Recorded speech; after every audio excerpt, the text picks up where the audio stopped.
Antya Leela, Chapter 4. All glories to Lord Gaurachandra, who is an ocean of mercy, and whose lotus feet are all auspicious. I offer my obeisances to Sri Krishna Chaitanya, the pride of the sannyas order, and his devotees. After delivering everyone in Kulia, the Lord proceeded towards Mathura, accompanied by his associates. He traveled along the banks of Ganga Devi, often drinking or bathing in her waters, thus fulfilling her long-standing desire. On the banks of the Ganga near the city of Gora lay Ramakeli, a town with a large Brahmin community. The Lord sojourned incognito here for a few days. But Lord Chaitanya's arrival could not be kept secret for long, just as it is futile to try to hide the sun. Soon men and women of all kinds and ages poured in from every direction, excited and flushed with pleasure. The Lord was, as usual, totally absorbed in divine ecstasy. Nothing could disturb him. He manifested all the ecstatic symptoms one after another, and he swooned again and again. The devotees, absorbed in the Lord's blissful mood, performed continuous kirtan, neglecting all other business. When the Lord would cry out in spiritual ecstasy, the sound could be heard by travelers miles away. Although most of the people were simple rural folk, ignorant of the intricacies of devotional service and mellows, by seeing the Lord in all his variegated splendor, they became very happy. They watched the Lord from a distance and offered their prostrated obeisances while chanting the holy name, Hari, Hari. When the holy name entered Lord Chaitanya's ears, his bliss increased many times over. He lifted his arms and encouraged the devotees, saying, "Go on, chant, chant, chant." The Lord blessed the people with such an overwhelming feeling of joy that even the Muslims joined in chanting Hari, Hari. The Lord emanated so much compassion that even the Muslims offered him prostrated obeisances from a distance. The Lord had no thought in his mind other than kirtan and dancing. The crowd began to swell. Everyone watched the Lord entranced. No one had any desire to leave. The people were jubilant, and their tumultuous chanting filled the sky. The only sound to be heard was Hari, Hari. Within earshot of the kirtan was the assembly house of the ruling Muslim king, yet this did not dampen their spirits. They fearlessly chanted loudly, forgetting all attachments to home and family. In the meantime, the police inspector had gone to the king's palace and reported the arrival of a sannyasi in Ramakeli. He also reported that this sannyasi's continuous chanting of some ghostly mantra of the faithless had attracted a huge gathering. To this news the king replied, "Tell me about this sannyasi. What is his name? What does he eat? Describe his appearance." The inspector said, "Your Majesty, I have never seen anything so marvelous. His beauty far excels that of Cupid. His complexion outshines the brilliance of gold. His tall, majestic body, with a slender waist and arms extending to his knees, is most charming. His lion-like neck, elephant-like shoulders, lotus eyes, and exquisite face, more effulgent than a million moons, are incomparably beautiful. His coral red lips, perfect set of pearly teeth, eyebrows arched like Cupid's bow, broad chest decorated with sandalwood paste, and full hips covered with cloth the color of the rising sun, completely capture the mind. His feet are like two blooming pink lotuses. His toenails are like shining mirrors. I think he must be a prince, traveling in the dress of a sannyasi. The most remarkable thing about him is that his body, which is as soft as fresh churned butter, keeps falling to the ground with great force. He crashes down at least 100 times in an hour, yet his body remains unhurt, unscathed. The hairs on his body are always standing on end like a jackfruit. At times he shivers so violently that hundreds of people cannot keep him calm. Tears continuously flow from his eyes like rivers, and sometimes he laughs loudly for hours at a time. Sometimes he falls to the ground overcome by the kirtan and remains lying unconscious, terrifying the onlookers. His dancing is a treat. He raises his arms and incessantly chants Hari, Hari, forgetting every other activity. The people who have gathered there from every direction have no desire to leave. I have encountered many sannyasis, mystics, and wise men in my lifetime, but I have never seen anyone as extraordinary as this sannyasi. Your Majesty, the arrival of this person in your land is indeed a great blessing. He does not eat or sleep. He is always absorbed in dancing and kirtan. The king, although grossly materialistic, marveled at the descriptions of the sannyasi. He called for Keshava Khan and, still doubtful, inquired from him, Keshava Khan, I want your opinion on this matter. Tell me what you think about this person whom everyone calls Sri Krishna Chaitanya. Let me know in detail about the character of this powerful guru. People are running here from everywhere to see him. What brings him here? Keshava Khan, who was a noble, upright gentleman, became wary. He answered, but without revealing all the facts, who says he is a famous guru? He is a mendicant sannyasi, a poor foreigner. He travels about living under trees. The king replied, do not refer to him as poor. It is offensive even to hear such things. This sannyasi is not an ordinary mortal. He is that person whom the Hindus call Krishna and the Muslims call Koda. This kingdom runs under my direction, but the entire universe is controlled by him. Even in my own kingdom, there are many who are inimical to me, whereas everyone, everywhere, worships him with full surrender. Therefore, he must be the Supreme Personality of Godhead. If I would not pay staff's salary for 6 months, they would have so many complaints against me. But in his case, I can see that people are maintaining themselves at their own expense and then going eagerly to serve him. Please understand, therefore, that this sannyasi is God. Do not say that he is some poverty-stricken mendicant. After a thoughtful pause, the king continued to speak. Now hear my orders concerning this sannyasi. I do not want anyone to disturb him. He is free to go anywhere and preach anything he wants from his scriptures. Let him perform kirtan with the people and stay wherever he desires. Anyone who tries to stop him for any reason, be he the Qazi, police inspector, or anyone else, will be punished by death. With these words, the king retired to his inner quarters. So wondrous is the potency of Lord Chaitanya that even this king, Hussain Shah, who was responsible for desecrating and destroying hundreds of temples in Orissa, could appreciate his position.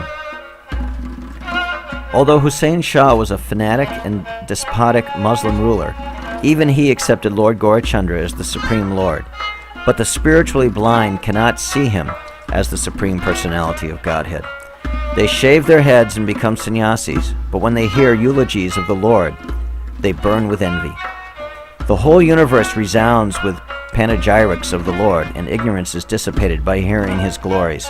Anantashesh, Lakshmi Devi, Lord Brahma, and Lord Shiva are all intoxicated by relishing the super excellent pastimes of the Lord. The Vedas sing hymns in his praise, describing his supreme lordship over everything. Anyone who is irritated by hearing the transcendental qualities of Lord Krishna Chaitanya, even if he is endowed with all good qualities, becomes malefic and a cause of distress to the Lord. On the other hand, if a person bereft of all good qualities remembers the Lord's lotus feet, he is immediately elevated to the spiritual abode of Vaikuntha. The concluding portion of this book reveals the transcendental activities of the Lord as he performed Sankirtan. The wise words of the king created new confidence in him among the pious people. They secretly assembled and began discussing this news. They said, "Our king's character is terribly tyrannical. He is always influenced by the mode of ignorance. He has caused widespread devastation, demolishing thousands of temples in Orissa. Suddenly, by some divine arrangement, he is now being prompted by the mode of goodness. His words strongly indicate this change. But if someone influential comes along and sways the king with ill advice against Lord Chaitanya, then he might have him brought before him, and then anything could happen. So we must immediately send a message to the Lord suggesting that this place, being always under the surveillance of the Muslim king, is unsafe, and so he must move on to the next village." A secret message was dispatched to Lord Chaitanya through a reliable and honest Brahmin. Meanwhile, the Lord was totally submerged in divine ecstasy, relishing the bliss within himself, and was continuously roaring like thunder. Millions of people chanted Hari, Hari as he danced in ecstasy. Nothing distracted him from his dancing, singing, and encouraging the others to sing. The Brahmin messenger stood there amazed at the sight, failing to find the right opportunity to speak to the Lord, who refused to converse even with his own associates. The Lord was swimming in the tides of ecstatic bliss. He was tasting the sweet nectar of devotion to himself, forgetting every other activity. Not finding an opportunity to speak to the Lord, the Brahmin approached his devotees. He said, "You are all followers of the Lord, so please approach him and give him a message from the pious section in our village. The message is, there is no necessity to stay so close to the king's palace." The Brahmin offered his repeated dandavats to the Lord from a distance and left. The Lord's associates were worried by the implications of the message, yet they could not deliver it to him because he was oblivious to everything but his dancing. Raising both his arms, he ordered, "Sing, sing the name of Hari." The millions who swayed to the music joined in with clapping hands, singing Hari, Hari. Remembering the Lord's devotees removes all obstacles on the path of devotional service and severs the noose of material entanglement. The living entities are able to perform even the slightest activity only by the help of his energy. He is glorified in the Vedas as the Supreme Brahman, the Absolute Truth, eternal and pure. His illusory potency, Maya, puts the living entity into illusion, causing him to forget his constitutional position and become shackled by the chains of material life. This same Supreme Lord has now appeared to liberate the conditioned souls by distributing the nectar of love of Godhead to everyone. Which king can make the Lord fearful? The Vedas declare that Yamaraj, the Lord of Death, and Death personified, are the Lord's menial servants. Lord Gaurachandra, the son of Mother Sachi, is the Lord of both the material and spiritual planets. He continued kirtan with unbounded joy, unconcerned about anything else. The Lord had ignited the hearts of the millions of people who came to see him with such transcendental happiness that even they were unafraid of the king. So how could the Lord himself be intimidated by him? Although most of the spectators were very ignorant, when they saw Lord Chaitanya, they became fearless even of death. Why then should the thought of a mere king alarm them? The jubilant chanting of Hari Hari filled the air as the crowd appreciated the presence of the Lord of Vaikuntha amongst them, singing and dancing freely. Suddenly the devotees began to worry, and this was immediately felt by the Lord, who is the supreme soul within everyone's heart. He smiled and returned to his normal behavior. He then spoke, destroying the anxiety of his devotees. He said, "I know that you are very concerned, but why should the king call for me? I am happy to meet anyone who wants to meet me, but not everyone desires to see me. If the king wants to see me, then I will see him, but actually he has no power to order me to come to him. Only on my prompting can he do so. Many powerful kings, sages, demigods, and perfected yogis search arduously for me in the Vedas and fail to find me even after a long time. How then can an ordinary king see me? I have appeared on earth to propagate the congregational chanting of the holy names of God. In this way I will deliver the sinful material world. Those demons who never before accepted my authority and lordship will weep in joy by chanting my names.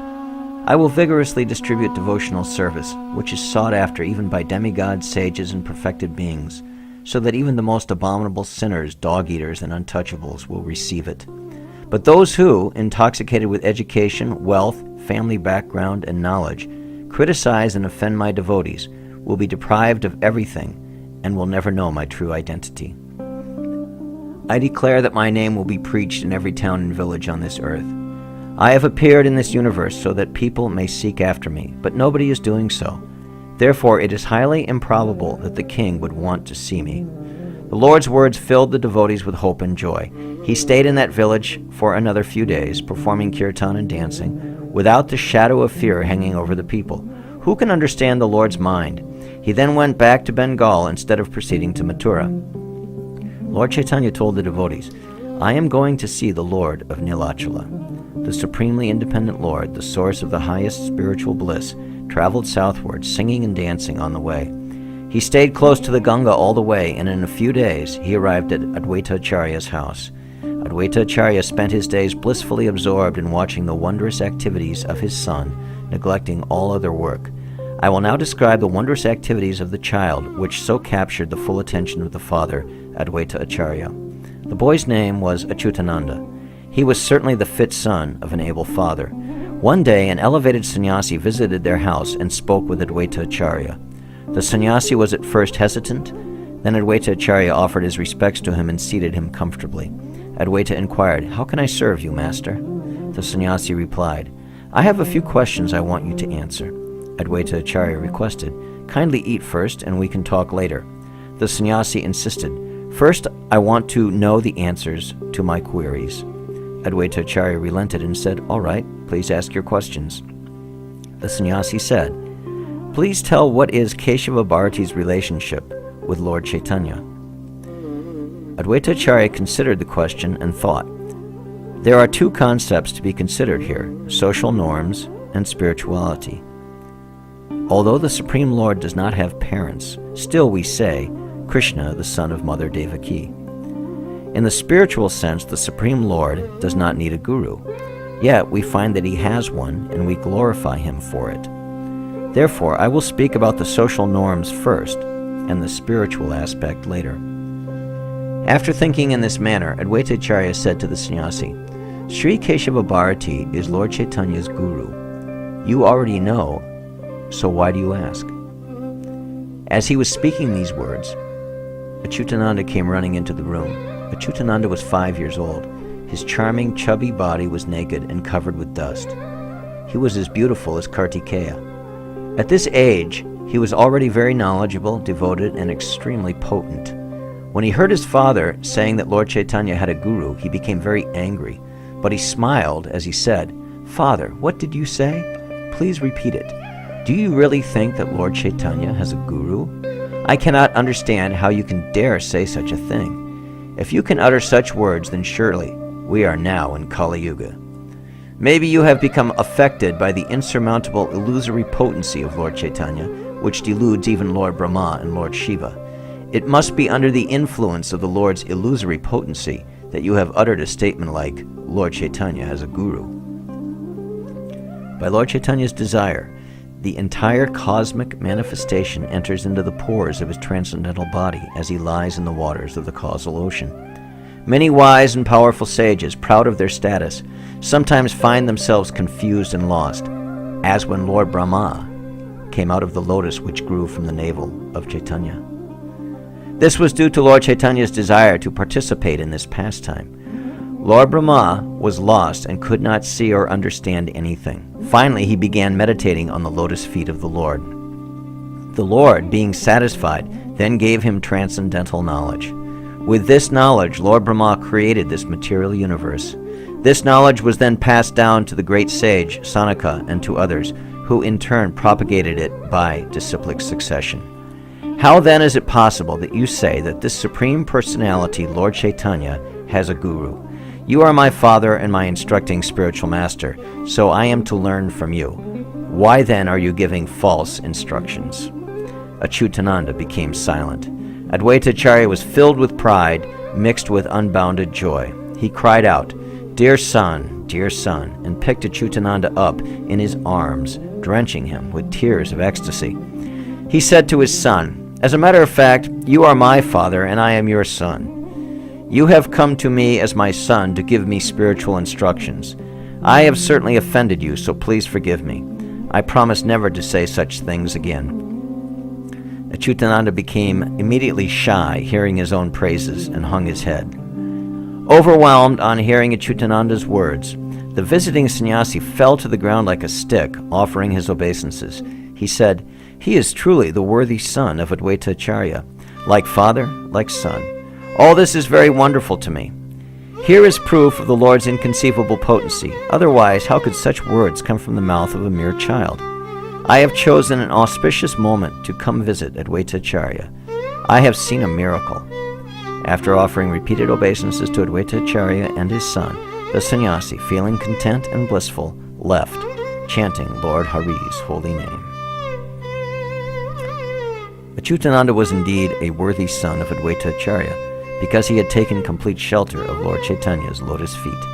Anyone who worships Advaita Acharya but disregards Lord Chaitanya, even if he be Advaita Acharya's son, will be doomed.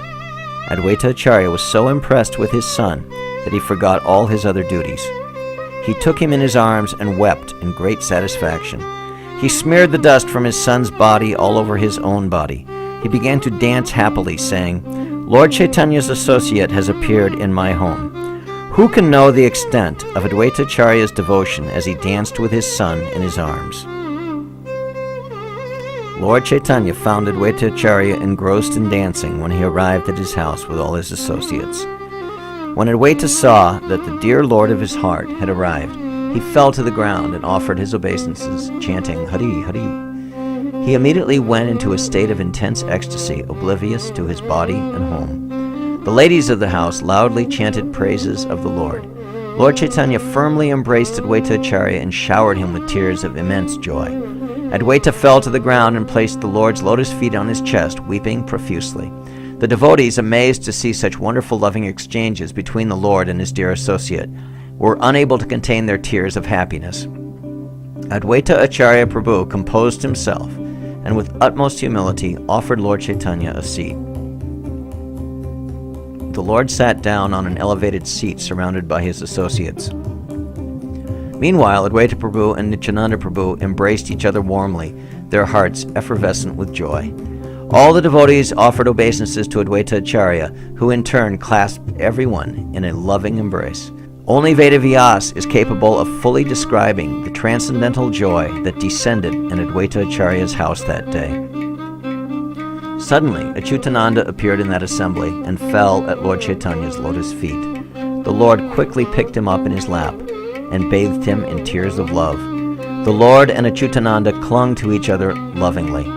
The devotees were moved to tears of joy, seeing the Lord's extraordinary mercy on this small boy. Achyutananda was dearly loved by everyone, and all the Lord's associates were very much loved and respected by him. Lord Nityananda and Swarup Damodar loved him dearly. He was amongst the foremost of Gadadhar Pandit's disciples. For these reasons, Achyutananda was considered by everyone to be the worthy son of an equally worthy father. The Lord was experiencing divine bliss to be amongst his old and dear associates once again. He remained for a few days in Advaita Prabhu's house, immersed in the ecstasy of kirtan. Advaita Acharya's joy at having his dear Lord in his house increased daily. After the initial excitement, Advaita Acharya turned his thoughts to other matters. He sent a messenger to Navadvip to inform Mother Sachi of the Lord's arrival in Shantipur. The messenger was transported in a palanquin for speed. He requested Mother Sachi to immediately accompany him back to Advaita Acharya's house. Since Lord Chaitanya had left home, Mother Sachi had gradually become more and more immersed in an ocean of spiritual bliss of love of Godhead. She was unaware of external situations. She spoke of things that had no immediate relevance, and sometimes seemed to be listening to some unseen person. Whenever she met anyone, she would ask, "Please tell me the news from Mathura, Vrindavan. How are Krishna and Balaram faring there? Is that sinful demon Kamsa continuing his tyrannical activities? How is that thief Akrura who stole my Rama and Krishna? I have heard that the demon Kamsa has been killed and that Ugrasen has been crowned the new king." Sometimes Mother Sachi cried out loudly, "Rama, Krishna, quickly go and milk the cows. I will sell the milk in the market." Sometimes she was seen running along with her arms outstretched, saying, hold him, catch the butter thief. Let me see how you escape today. I will catch you and bind you." At other times she would say, "Come, let us go to the Yamuna for a bath." Often she wailed piteously, with tears gushing from her eyes in such a way that melted even hearts of stone. When Lord Krishna would sometimes appear in her meditation, she would laugh joyfully for hours at a time. Then suddenly she would fall into an ecstatic trance lasting several hours. When she trembled, it was as if someone were lifting her up in the air and then hurling her to the ground. No one other than Mother Sachi could exhibit such ecstatic feelings of love of Godhead. Lord Chaitanya is certainly the unlimited reservoir of love of Godhead, Krishna. It was he who infused Mother Sachi with spiritual love. Who, therefore, can fully describe the various ecstatic transformations of Mother Sachi? Day and night she was immersed in an ocean of devotional bliss. From time to time, when her consciousness focused on the present, she would worship the deities of the Supreme Lord. All her activities were devotional service to Krishna. The messenger from Shantipur arrived at a time when Mother Sachi was engaged in remembering Krishna. The messenger said, Lord Gaurasundar has come to Shantipur. Come, Mother Sachi, let us immediately go to see him. Deeply moved by this news, Mother Sachi became indescribably blissful. The other devotees of the Lord were also jubilant. Gadadhar Pandit, Murari Gupta, and other beloved associates of the Lord accompanied Mother Sachi to Shantipur. When they arrived there, the news was quickly brought to Lord Chaitanya. The Lord rushed to meet his mother. Seeing her from a distance, he fell to the ground like a rod and offered obeisances. He circumambulated her many times, chanting verses and offering repeated dandavats. He prayed, You are the universal mother, the embodiment of pure devotion, transcendental to all material inebrities. By your gentle glance upon the living entities, they can develop love and attachment for the Supreme Lord, Krishna. You are devotional service personified. You have the potency to fulfill everyone's desires. You are, in fact, Ganga Devi, Mother Devaki, Yasoda, Devahuti, Prishni, Anasuya, Kaushalya, and Aditi.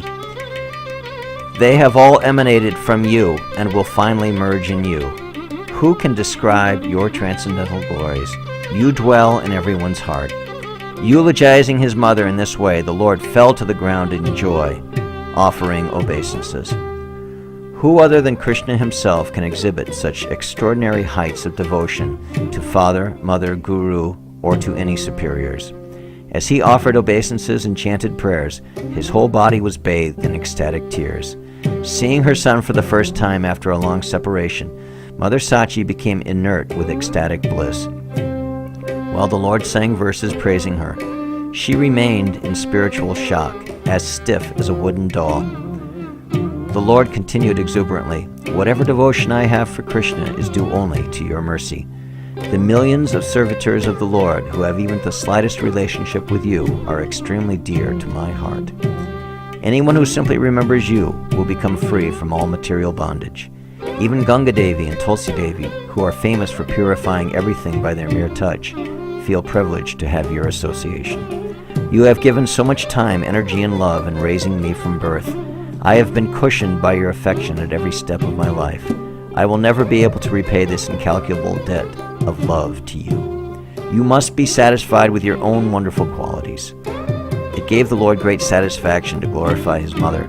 The devotees also experienced transcendental joy hearing him speak. Mother Sachi, or Ai, as she is popularly known, knew that her son is the incarnation of Narayan, the Supreme Lord, and so is free to say whatever he wants to. She said, Who can understand your words? As logs in the ocean are tossed about by the waves with no control over their direction, similarly, the living entities in this material ocean are swept away by the waves of your illusory potency. You are praising me and offering obeisances to me, but my understanding of all this is that you are fully independent and can act as you wish. The devotees greeted Mother Sachi's words with spontaneous appreciation.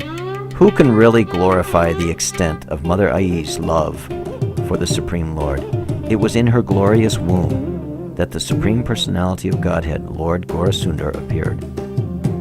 If someone speaks the name Ai, even without understanding its spiritual significance, he is relieved from all suffering by the transcendental potency of the word. Mother Sachi's heart was filled with immense satisfaction seeing her son. The devotees were swept away by waves of ecstasy. It is impossible for a mere mortal to fully describe the joy experienced by them. Even Lord Nityananda was overwhelmed with happiness seeing Mother Sachi's satisfaction. Advaita Acharya recited prayers to Devaki Devi and offered repeated obeisances to Mother Sachi. All the devotees like Haridas, Murari, Sri Garbha, Narayan, Jagadish, Gopinath, and others were touched by her joy. Whoever reads or hears these ecstatic narrations is enriched with the jewel of love of Krishna. Advaita Acharya gained permission from the Lord for the fortunate Mother Sachi to cook for him. Bubbling with joy, Mother Ai went to the kitchen thinking, I am cooking for my Gaurachandra, who is the Supreme Lord Narayan. All varieties of foodstuff appeared there as if by magic.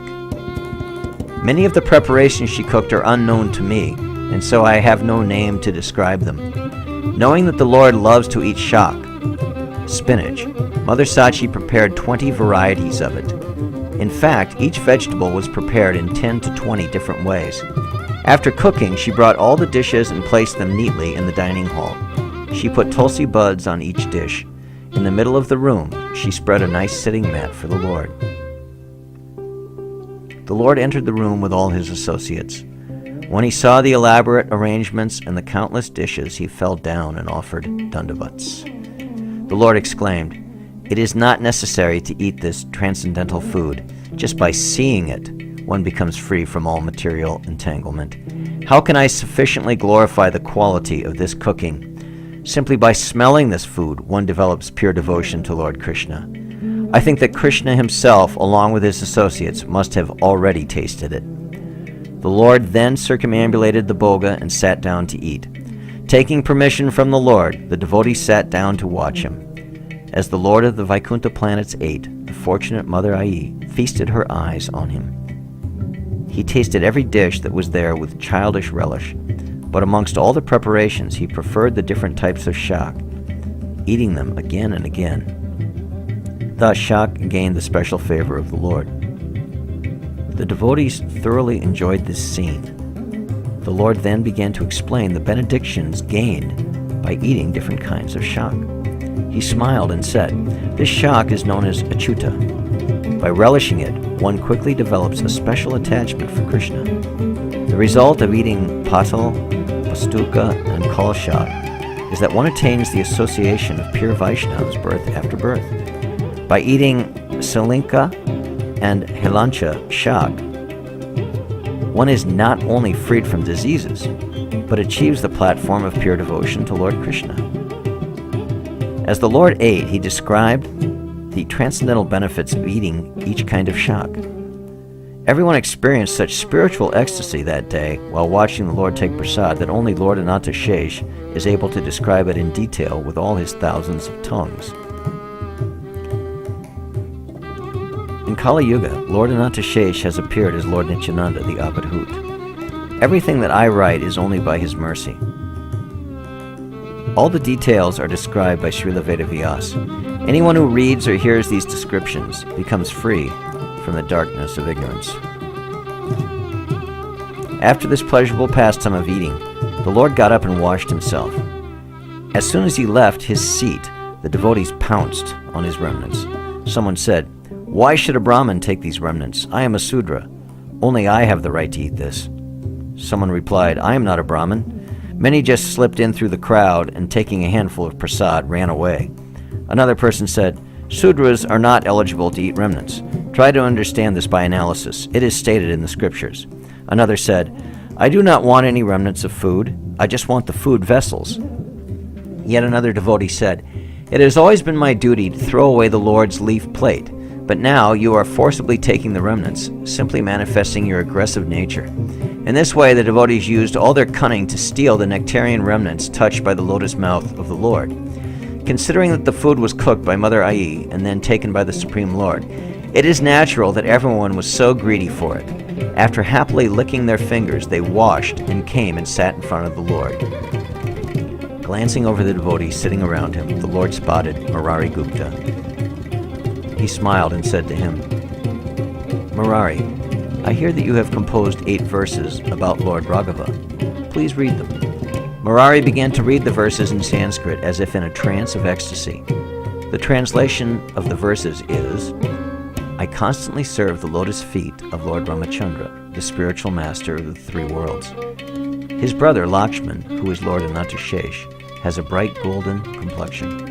He is dressed in kingly opulence and is always meditating on and serving his elder brother, Lord Ram. He is an expert archer and always walks in front of the Lord. I constantly serve the lotus feet of Lord Ramachandra, the spiritual master of the 3 worlds, who with his family slew Kara, Trishira, and Kabanda, thus clearing the idyllic forest of Dandaka of mischievous demons. It was he who killed King Bali and made friends with Sugriva." In this way, Murari Gupta recited all the 8 verses. Then on the Lord's instruction, he began to explain the meaning of these verses. Murari explained, "Lord Ramachandra, whose complexion is the color of fresh durba grass, is seated on a gem-studded throne, smiling benignly.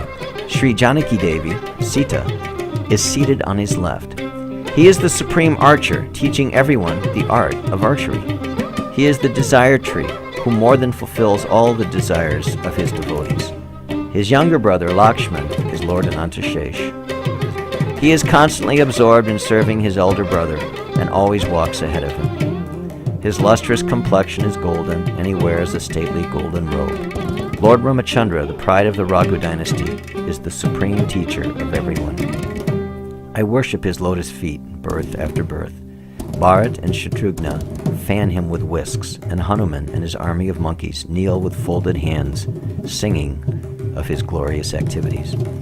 I pray that birth after birth I may sing of his transcendental qualities, for it was he who befriended and blessed Guha, who belonged to the lower caste of dog-eaters. The Lord willingly renounced his kingdom and crown on the instructions of his guru, and went to live in the forest where he performed divine deeds. He killed King Bali, and then mercifully offering his friendship to Sugriva, he made him king. Everyone should take shelter of his lotus feet, for he is the Lord of all the three worlds, and he kindly liberated Ahaya. Worship the lotus feet of the Supreme Lord, who built a bridge across the ocean with the help of Lakshman and the monkey army, and later killed the demon King Ravana, who was powerful enough to defeat even Indra, the king of heaven. Worship the lotus feet of the best of the Raghu kings. By his mercy, the devout Bibhishan became the king of Lanka, although he was not in the least interested in the position. So wonderful are the Lord's wondrous activities that even the Yavanas, or Muslims, are eager to hear them. He always carries his bow to suppress the miscreants. He cares for his subjects as though they were his own children.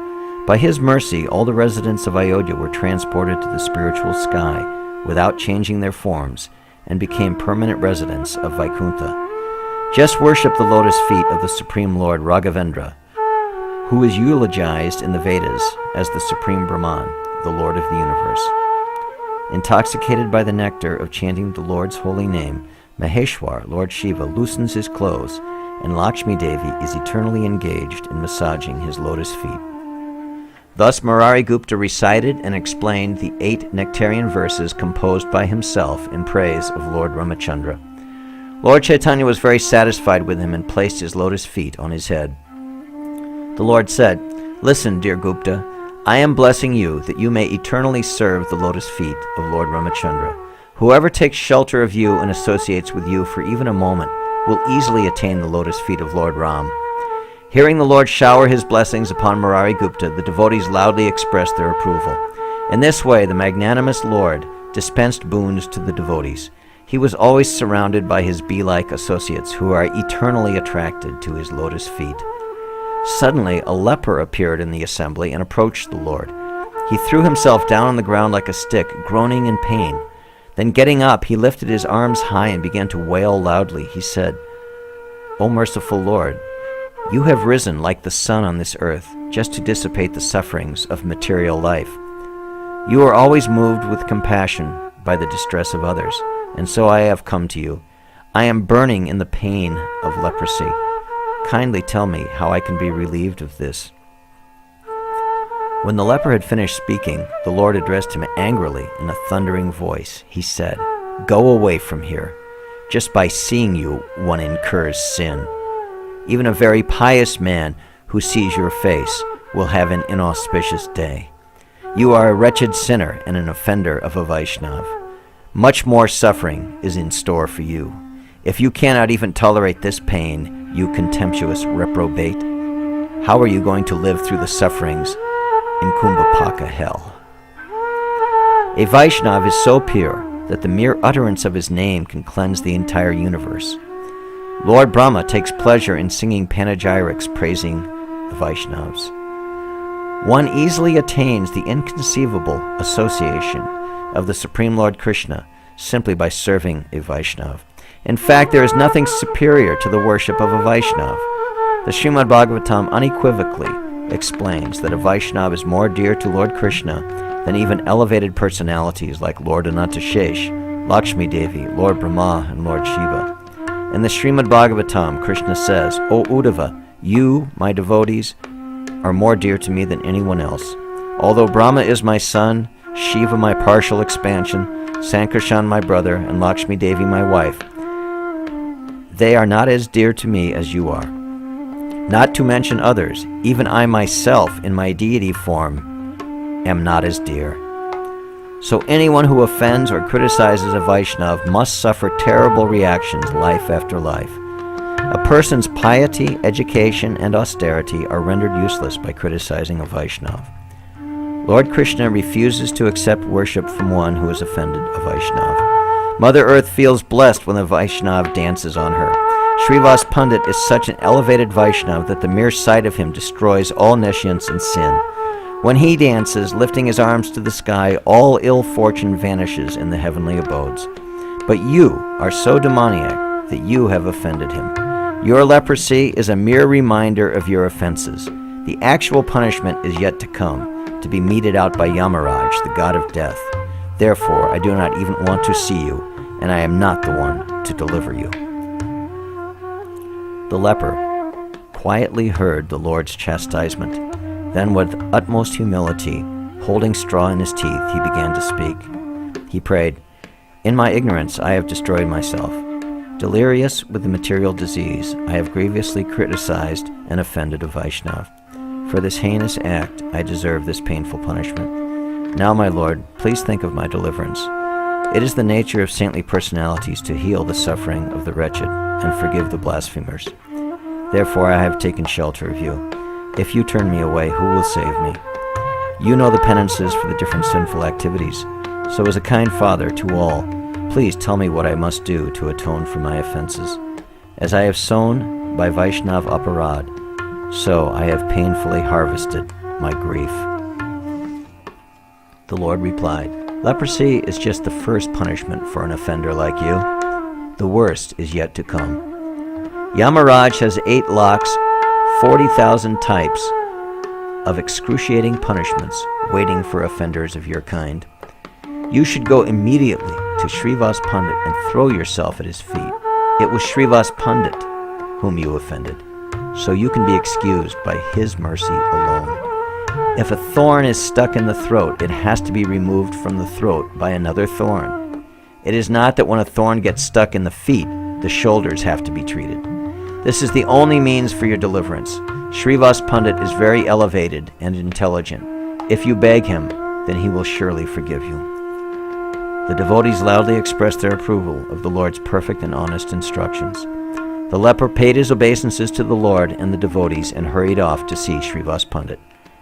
Out of his causeless mercy, Srivas Pandit forgave the leper for all his offenses and saved him from the worst fate. The Lord had clearly described the horrific results of offending a Vaishnava. A person who, in spite of hearing this, still criticizes and blasphemes the Vaishnavas will be personally punished by Lord Chaitanya. If one sees 2 Vaishnavas quarreling, one should never think that something is amiss or that there is enmity between them. Such quarreling is in fact transcendental and pleasing to the Lord. The arguments and abuses exchanged by Rukmini Devi and Satyabhama Devi, although sounding like fights, were not actually serious because they are forever united in their service to their common Lord and Master. There is no enmity between Vaishnavas. The Supreme Lord himself instigates these fights due to his frolicsome nature. If anyone foolishly sides with one Vaishnava against another, he is doomed due to offending a Vaishnava. The Vaishnavas are the extensions of the Lord's limbs, so how can one benefit by serving him with one hand and inflicting pain on him with the other? One who has developed this vision becomes steady in devotional service. One who understands that Lord Krishna and his devotees, the Vaishnavas, are identical, and with this knowledge serves the Lord, can easily cross the ocean of nescience. One who hears, glorifies, and understands these transcendental subjects can always avoid Vaishnava aparad. The Lord remained for a few more days in Shantipur, enjoying his stay in Advaita Acharya's house. Soon it was time to celebrate the auspicious appearance day of Srila Madhavendra Puri. Although there is no difference between Madhavendra Puri and Advaita Acharya, Advaita Acharya considered himself to be Madhavendra Puri's disciple. It is certain that Lord Gaurasundar is eternally present in Madhavendra Puri's body. His devotion to the Supreme Lord is unparalleled. By Lord Krishna's grace, The Lord's transcendental potencies were fully manifest in him. Kindly hear attentively how Advaita Acharya became a disciple of Sri Madhavendra Puri. Before the advent of Lord Sri Chaitanya, the entire planet was bereft of any devotional feelings towards the Supreme Lord. But even then, Srila Madhavendra Puri, by the special mercy of Lord Chaitanya, was constantly experiencing devotional ecstasy and manifesting all the ecstatic symptoms. He was so totally absorbed in meditating on the Supreme Lord Krishna that he was not aware of what he was doing. While walking on the streets, he would suddenly start to dance very gracefully and chant the holy name. Sometimes, due to intense devotional feelings, he would go into a spiritual coma lasting several hours. At times, experiencing acute love and separation from the Lord, he would shed torrential tears. Sometimes he would break out in loud laughter, and, intoxicated by the nectar of love of Godhead, he would walk around naked, unaware of his condition. Srila Madhavendra Puri spent his days happily relishing his sublime relationship with Lord Krishna.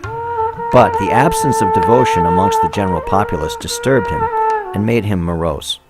He gave much thought to alleviating the suffering of the people. He finally arrived at the conclusion that the Supreme Lord Krishna must appear. At that time, the people had no interest in or understanding of the purpose of celebrating festivals of Lord Krishna's pastimes or holding night-long kirtans glorifying him. Their idea of a perfect religious activity was to stay up all night listening to songs about the demigoddess Mangal Chandi. The only gods they knew were demigods like Shasti and Vishahari, whom they worshipped ostentatiously. Many persons worship demons and ghosts with offerings of animal flesh and wine, simply to increase their wealth and dynasty. Their greatest enjoyment was listening to banal songs sung by equally mundane singers. It was a sign of great piety if someone uttered the names of God like Govinda or Pundarikaksha once a day at the time of the morning bath. People were so steeped in the mode of ignorance and deluded by Lord Krishna's Maya that they had no conception of who is a Vaishnava, what is Krishna Kirtan, why devotees dance and weep in ecstasy during Kirtan. Srila Madhavendra Puri was deeply pained by the godlessness of the people, yet he found no one to speak to about it. He approached sannyasis thinking that being in the renounced order they would be sympathetic to his concern. To his dismay, he found that they were polluted by the desire to become one with God, so he gave up trying to talk to them. He felt forlorn because he could find no one with whom to discuss Lord Krishna's pastimes. Even learned scholars, yogis, hermits, and sannyasis never guided the people to serve the Supreme Lord. All of them were interested only in exhibiting their learning by presenting logic and argument. In fact, they had become agnostics who refused to accept and revere the deity forms of the Supreme Lord. Seeing these negative conditions and finding himself all alone, Srila Madhavendra Puri decided to go to the forest to live away from society. He lamented, "Why am I searching everywhere for a Vaishnava? What hope is there of meeting one when the people in general have no appreciation for devotees? I will go to the forest where I do not have to associate with non-devotees." Around the time he made up his mind to withdraw from society, he met Advaita Acharya by divine arrangement. Sri Advaita was also greatly afflicted for the same reason. He felt despondent, seeing that the lives of the people were empty and meaningless without devotion to the Supreme Lord. However, in spite of such adverse conditions, he had, by the Lord's mercy, continued to speak about devotional service to Lord Krishna. In his discourses on the Bhagavad Gita and the Srimad Bhagavatam, he always stressed devotional service, which is in fact the essence of these scriptures. So when Sri Madhavendra Puri came to Sri Advaita's house, it was a wonderful meeting of highly elevated Vaishnavas. Recognizing all the signs of saintliness in Srila Madhavendra Puri, Sri Advaita immediately fell to the ground, offering his obeisances. Madhavendra Puri picked up Sri Advaita and embraced him warmly, drenching him with tears of spiritual ecstasy. They sat down and entered the unlimited ocean of nectar of Lord Krishna's pastimes. Absorbed in their discussion, they forgot about themselves and everything else. Srila Madhavendra Puri was such an elevated devotee and lover of Lord Krishna that just by seeing a blackish cloud, he would become unconscious due to uncontrollable spiritual agitation. Hearing Lord Krishna's name put him in ecstasy, and roaring loudly, he would manifest various symptoms of divine love. Sri Adwaita could see all these Vaishnava qualities in Srila Madhavendra Puri. He was extremely pleased to meet him and wanted to hear spiritual instructions from him. This was how the two spiritual stalwarts had met. Since their meeting, Sri Adwaita Acharya had always celebrated Srila Madhavendra Puri's appearance day with great festivity, leaving aside all other work. So now he applied himself fully to commemorating this special occasion. Lord Chaitanya and his associates were also very happy to join in the festivity, especially seeing how vigorously Sri Adwaita went about decorating and making endless preparations for the celebration.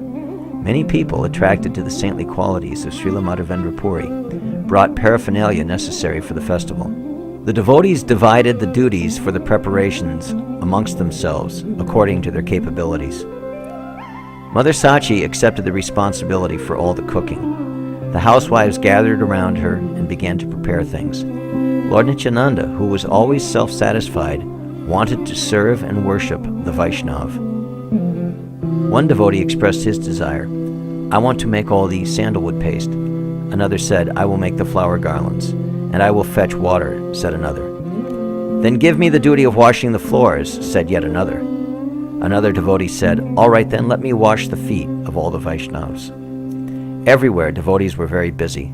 Some were spreading the multicolored cloth awning overhead and tying the corners to stakes. Others hurried to bring vegetables, oils, and so on to the kitchen. Many devotees engaged in kirtan and dancing, and some joined in playing the gong and blowing conch shells. The jubilant devotees loudly chanted Hari, Hari, while they enthusiastically performed their various services. Everyone was gripped by the festive mood. Happy tumult echoed everywhere. The loud chanting of the holy name, the blowing of conch shells, and the sounds of cymbals, gongs, and drums transformed Sri Adwaita's house into Vaikuntha. The Lord was very satisfied with the elaborate arrangements. He went around the house looking at everything. A couple of rooms were packed with bags of rice. In another room, firewood was stacked like high mountains. Several rooms being used for cooking had innumerable pots strewn everywhere. A few rooms were filled with lentil dal. About 7 rooms were packed with clothes. Room after room was filled with flat rice, puffed rice, and leaf plates. It was impossible to count the number of bananas, coconuts, and big lumps of gur molasses lying around. There were many rooms filled with all sorts of vegetables like patal, aubergines, banana tree stems, potatoes, varieties of spinach, and so on. There were rows and rows of large containers filled with milk, yogurt, and cream.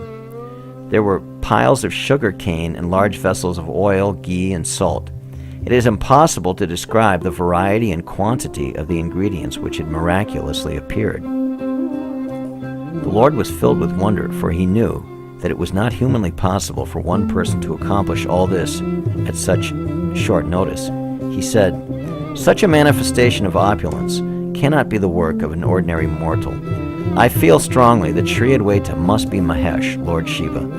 This miracle is possible only for Mahadev. Adwaita Acharya must be the incarnation of Lord Shiva."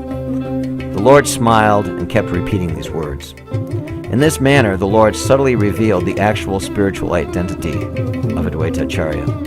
One who is pious will accept these statements of Lord Chaitanya with great spiritual joy. Those non-believers who have no faith in the Lord's words will be confronted by Adwaita Acharya himself as an all-consuming conflagration. Although Sri Adwaita is inherently very compassionate, and his shelter is as cooling as the rays of millions of moons, he transforms himself into the terrible form of all-devouring death to those who have no faith in Lord Chaitanya. The Srimad Bhagavatam clearly declares that anyone who utters the name of Lord Shiva, even without proper understanding of the esoteric truth about him, is immediately absolved of all sins. A wretched person who denounces Lord Shiva's name and feels depressed upon hearing it is certainly thrown into an ocean of despondency. As stated in Srimad Bhagavatam, Anyone who utters the name Shiva, consisting of 2 syllables, just once, even without any faith, is purified of all his sins. Lord Shiva's orders cannot be disobeyed. He is famous for being completely pure-hearted. Yet you are trying to be inimical to such an exalted personality. Shame on you. You are the embodiment of all misfortune. Lord Krishna himself says that no one can worship him and not worship Shiva. One cannot develop love for Lord Krishna if he disregards Lord Shiva, who is so dear to Lord Krishna. It is said in the Srimad Bhagavatam, "How can anyone render devotional service to me, Lord Krishna, without worshipping my dear devotee Shiva in the proper devotional mood? A person who does not respect Shiva is envious of the Vaishnavas and is a sinful reprobate." In the Skanda Purana it is said, "One should first worship Lord Krishna, the cause of all causes, and then worship the best of the demigods, Lord Shiva. Then all the other demigods should be worshipped with great faith and devotion." Sri Advaita Acharya is accepted by the saintly personalities as Shiva himself. This is so because Lord Chaitanya gave sufficient indications to establish this truth. Naturally, unintelligent persons raise clamorous objections against such truths because they cannot fathom Sri Advaita Acharya's transcendental potencies. Thus the Lord went around observing the arrangements, which were so elaborate that it is impossible to describe them in detail. The Lord was very pleased and began to glorify Sri Advaita to everyone.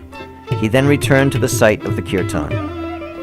His presence immediately accelerated the enthusiasm of the kirtan and drowned the devotees in a deluge of divine nectar. Devotees danced in every direction, singing and clapping, their uncontained joy increasing with every passing moment. Far above all other sounds was the clear singing of the holy names of God. The devotees were shining with a brilliant effulgence. Their bodies were decorated with sandalwood paste and flower garlands. The Lord's associates were all very dear to him. Their joyous singing of the holy name spread everywhere, purifying the entire universe. Lord Nityananda, tall and impressive like a wrestler, danced about like a little boy, chuckling with pure innocent glee. Sri Advaita Acharya was totally absorbed in dancing, unaware of the passage of time. Haridas Thakur and all the other devotees danced and sang jubilantly. After first inspiring everyone else to dance, Lord Chaitanya himself joined in. The devotees danced around him, keeping him in the center. The whole day passed in the ecstasy of dancing and kirtan. Finally, the Lord sat down with all the devotees. Sri Advaita begged permission from the Lord to prepare for eating and busied himself making the necessary arrangements to serve prasad to all the Vaishnavas. The Lord sat down to eat with his devotees, who sat around him as usual, wanting him to be in the center. The Lord and his devotees looked more effulgent than the luminaries shining in the dark purple sky. Mother Sachi had prepared a delicious feast in honor of Sri Madhavendra Puri. There was an incredible variety of rice preparations, vegetables, and sweets. The Lord relished the transcendental delicacies while speaking about the glories of Srila Madhavendra Puri between mouthfuls. It was difficult to say which he enjoyed more. He said, "One who is fortunate enough to taste this wonderful prasad prepared in honor of Srila Madhavendra Puri's appearance day is immediately benedicted with loving devotion to Lord Krishna." After finishing prasad, the Lord got up and washed himself. Then he sat down again. Sri Advaita brought sandalwood paste and many flower garlands and placed them before the Lord. The Lord garlanded and smeared sandalwood paste on Lord Nityananda and Swarup Damodar Prabhu with great affection. Then he garlanded and smeared sandalwood paste on all the Vaishnavas one by one with his own hands. The devotees were extremely happy to receive these directly from the Lord. They loudly chanted the Lord's holy name, making a joyous clamor that is impossible to describe. There was no way to measure the pinnacles of ecstasy experienced by Sri Advaita, for he had the Lord of Vaikuntha himself as his guest. It is not humanly possible to fully describe all these transcendental pastimes of the Lord. The different activities performed by the Lord within the span of a single day could not be recorded by anyone, even if he were allowed 1,000,000 years to do it. As a bird flying in the sky is unable to find its limits, similarly, one is able to know and understand the pastimes of the Lord only as far as the Lord empowers him to. As a wooden doll is completely controlled by the puppeteer, I am able to say only as much as the Lord allows me to. Although I do not know the chronological order of these pastimes, I am somehow describing them. I humbly beg at the feet of all the Vaishnavas forgiveness for my offenses in this effort of writing. One who listens to these transcendental topics will certainly attain loving devotion to Lord Krishna. Lord Sri Chaitanya Mahaprabhu and Lord Nityananda are my life and soul. I, Vrindavan Das, humbly offer this song